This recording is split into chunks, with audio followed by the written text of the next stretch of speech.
Ajatashatru was the second important king of the Haryanka dynasty, who came to the throne of Magadha by deposing and executing his own father Bimbisara. He ruled from 492 to 460 BCE. The Magadha kingdom started its expansion from the time of Bimbisara, but Ajatashatru annexed several important and powerful kingdoms in its vicinity, Kosala and Kashi, and then Vriji into his empire. Bimbisara ruled from a place called Rajgriha and is identified with modern Rajgir now. He made 3 important marriage alliances during his time, out of which Princess Chalana of the Lichavi clan of the Vriji Confederation, daughter of King Chitaka, was the mother of Ajatashatru. Ajatashatru, also known as Kanika, grew up in Rajgriha under the able guidance of his father. He was trained in ancient Indian warfare, archery, fencing, horse riding, knowledge of the scriptures and many other disciplines in accordance with the Indian tradition of princely education. His name in the local language means, one whose enemy has never been born, and hence he is already victorious. When Ajatashatru grew up, he was taken to the war against Anga by Bimbisara. The Anga kingdom was Magadha's immediate neighbor and a long-time enemy of Bimbisara.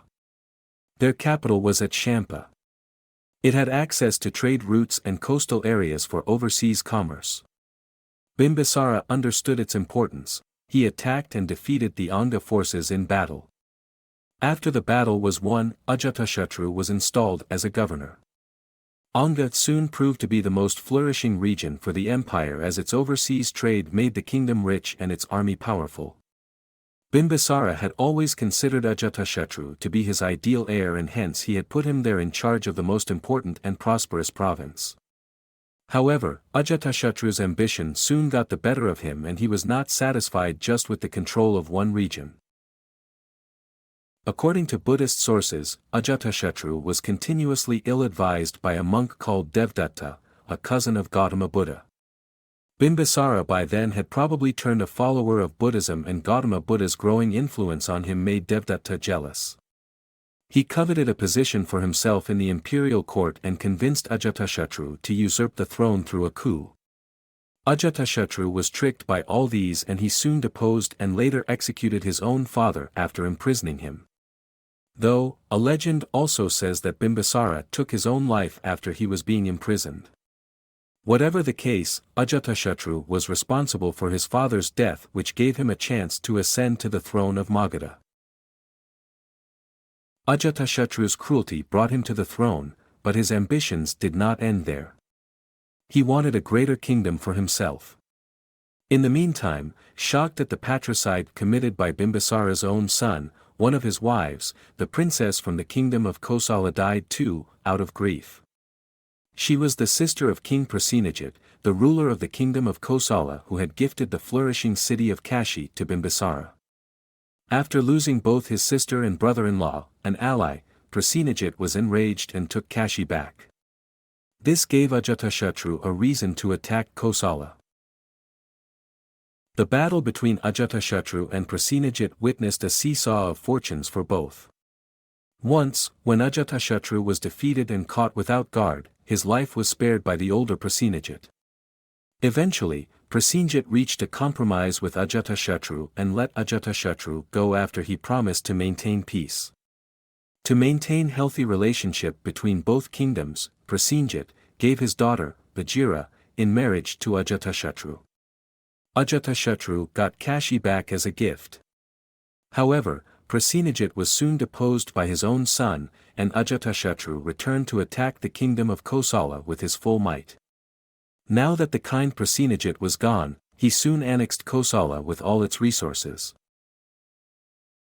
Emboldened by this conquest and also replenished by the continuous supply of armaments from the rich deposits of iron ores in his kingdom and elephants and woods from the nearby jungles, Ajatashatru next turned his attention to the powerful confederation of the Vrijis and their capital at Vaishali. Ajatashatru's mother belonged to the Lichavi clan of the Vriji Confederation, but this did not stop him from attacking this kingdom. His ambition was insatiable.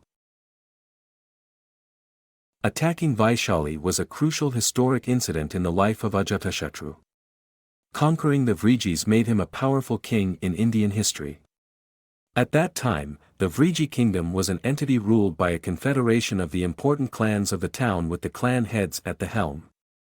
The Vrijis were united and they possessed a mighty and powerful army. Despite his military might and unlimited supplies, Ajatashatru could not overpower the Vriji confederation after several attempts, and so he turned to guile. Ajatashatru chalked out a system to depress the enemy.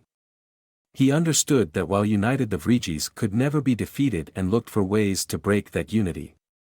Soon, he devised a plan and planted one of his most trusted ministers, probably by the name of Vasikara, amidst them, probably in disguise or as somebody who wanted to defect. After gaining their trust and settling down there, Vasikara slowly and gradually manipulated his way and planted the seed of dissension amongst the Vrijis.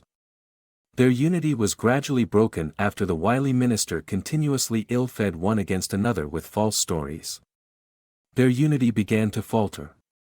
Ajatashatru ordered the construction of a new fort near the Lichchavi territory to attack comfortably.